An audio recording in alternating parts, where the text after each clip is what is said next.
What's up with the news these days? Are things getting worse?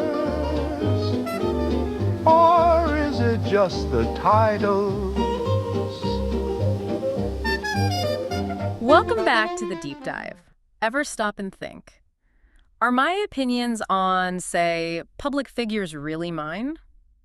Or is something else, maybe something subtle, kind of shaping how I see them? Oh, absolutely. It's a huge question, isn't it? A really powerful, often unseen hand at play. Yeah. We'd like to think we're, totally independent thinkers, Yeah. critically assessing everything. But, well, the sources we looked at suggest we're often handed a pre-assigned role for people. Right, like a script for how to view them before we even really meet them ourselves. Exactly. So that's what we're unpacking today. We're going to pull back the curtain on this whole mechanism and explore how these narratives really take root in our minds, how they influence our gut reactions even. It's fascinating stuff. Definitely.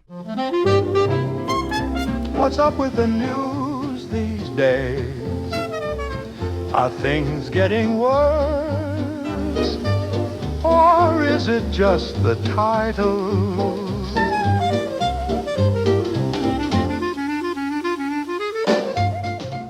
So let's start with that idea. The media doesn't just report.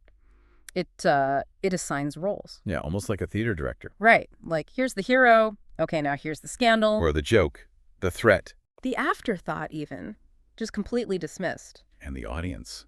Well, you're basically told how to feel about each character. Sometimes it's subtle, sometimes not so much. And what's really striking is how two people can be in the exact same story Right. and get totally opposite casting. One's praised, the other's slammed. It all depends on the narrative they want to push, doesn't it? It's never Yeah. neutral. It's like deciding who gets the spotlight and who gets, ignored or attacked. Okay, and this isn't just theory. We've got this amazing example from our sources. It's from the 1950s. Oh, yeah, this one's really vivid. It's about the marriage of Walter White.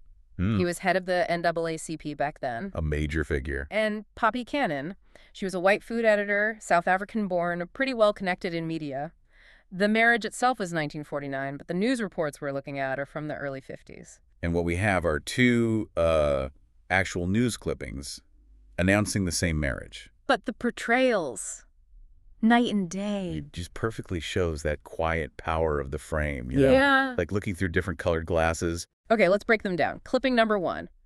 The headline just screams, Negro marries white woman. Wow. Right out the gate. Yeah. Loud, sensational, immediately hits race, scandal. It implies something's wrong. And the article itself follows that lead, right? Totally. It digs into divorce records, past marriages, the whole interracial angle, Yep. even comments on her appearance. And it lists her ex-husbands. Yeah, and notes she has a child by each marriage. Her actual profession, food editor, mentioned last, like an afterthought to all the drama. So the message is pretty clear there. Unmistakable. This isn't love, it's a spectacle, a scandal, breaking the rules. It's practically daring you to be shocked. It's a warning. Look at this. This is dangerous. Exactly. Now compare that to article number 2, published around the same time. Headline, White author weds graduate of Vassar. Huh. Totally different vibe. Completely. The emphasis shifts immediately. How so? It starts by highlighting Walter White's job executive secretary of the NAACP, then mentions their upcoming book project on racial discrimination, no less. Okay, so focusing on their professional lives, their stature. Right, and Poppy Cannon. She's framed as, well, a professional.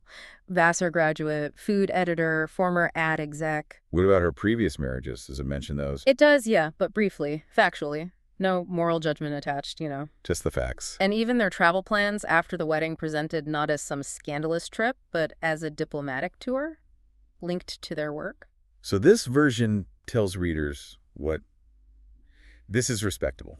Pretty much. This is a model. Something to admire, even. Same people, same event. Same facts, essentially. But the lens, the words chosen, what they highlight, what they leave out, changes everything. Walter White and Poppy Cannon didn't change.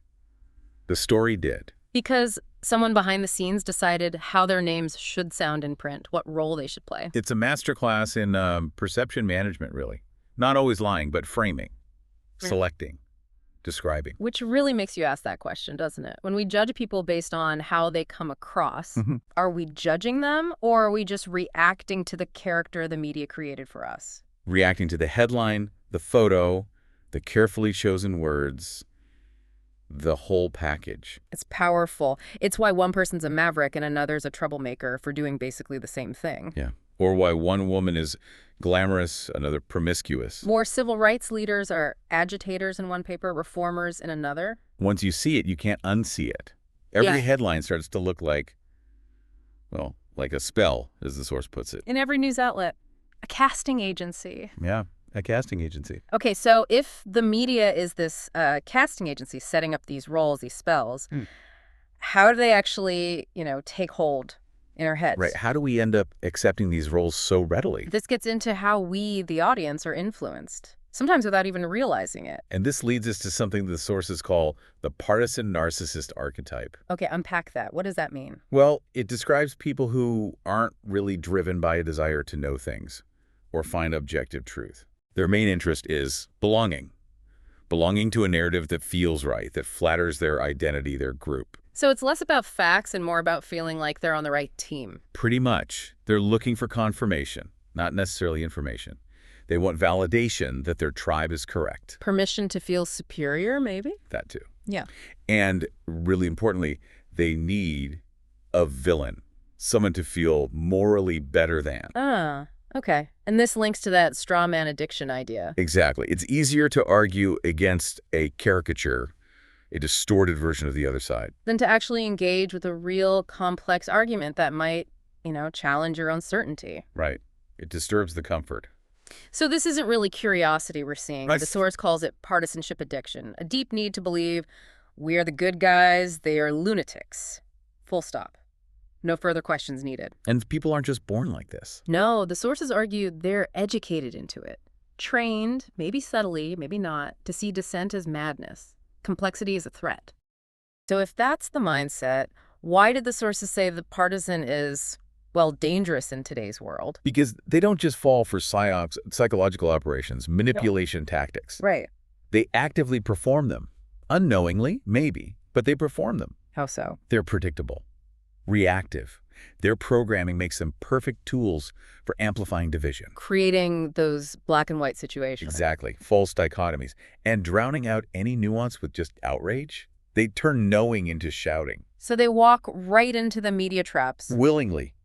Banner raised. They become the perfect vehicles for spreading these prepackaged emotional responses designed to polarize everyone. And they validate illusions. Yeah. That makes sense. Pretty much. It locks people into this fake war, this spectacle, while maybe the real power plays, the real issues, just slip by unnoticed. They make everything seem real as long as it's negative, is how the source put it.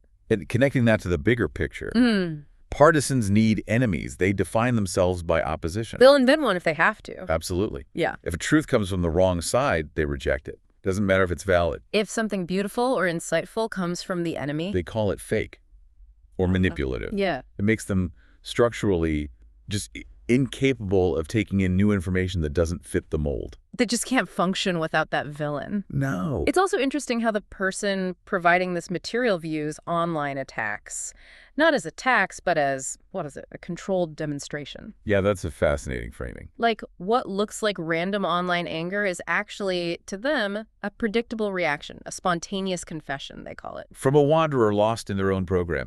These wanderers teach you something before they just, vanish back into their bubble. Yeah, they do.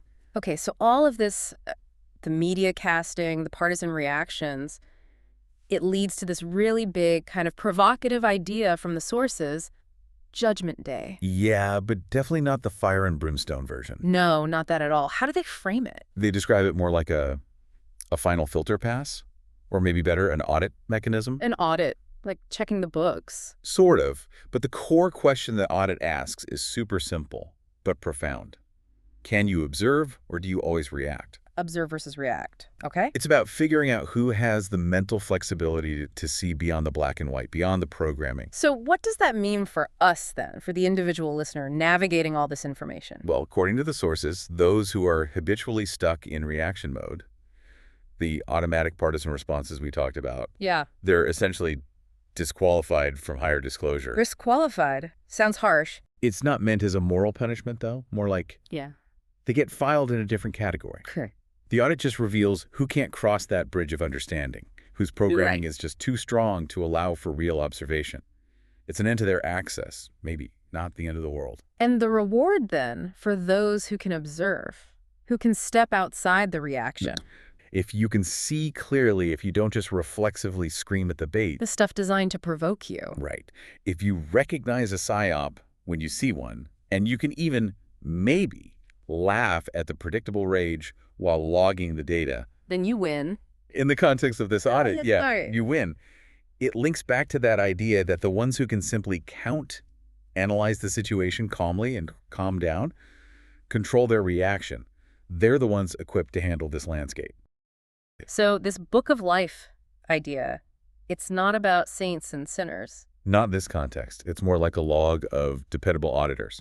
People who can count, stay calm, don't bite the bait. Precisely. It's Yeah. all about exposing the programming in ourselves, too, and then consciously choosing to evolve beyond it. Becoming an accurate witness, not just a puppet reacting to someone else's story. That's the core of it. Wow. Okay, Yeah. this has really laid bare some serious power dynamics.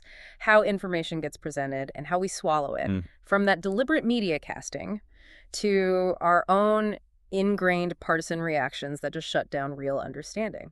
It really shows how much of what we think is reality is often just a really well-constructed narrative designed to get a specific reaction. It really is an invitation, isn't it? To think more critically, to question our own assumptions. And to seek out different views, maybe? Absolutely. True knowledge comes from understanding, from applying it thoughtfully. There's always more to learn, and different perspectives just make our understanding richer. Unlike the partisan who, as we discussed, often can't take in genuinely new information. Right. They can only receive permission to stick to their existing judgments, or even their hate. So, maybe a final thought for everyone listening. As you're scrolling through your feeds, reading the news, when you come across a really strong opinion or a story that just grabs you, pause for a second. Ask yourself, okay, what role is this person or this event being cast in here? Good question. And am I really observing this clearly, or am I just reacting? Reacting to that trigger, that programming. Yeah. And maybe your ability to tell the difference between observing and reacting, maybe that's your real superpower in this crazy information age. That's a great takeaway, being able to see the strings.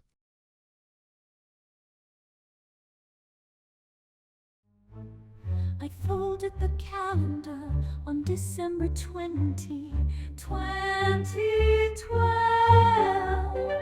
The date that frustrated physicists, perhaps because all timelines merged.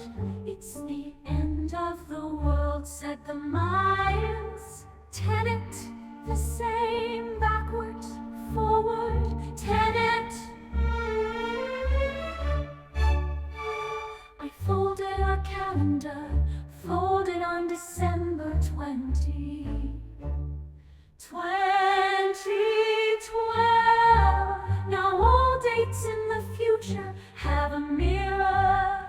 Easter Sunday 2024 meets September 11, 2001. A programmatic reality, a functional story.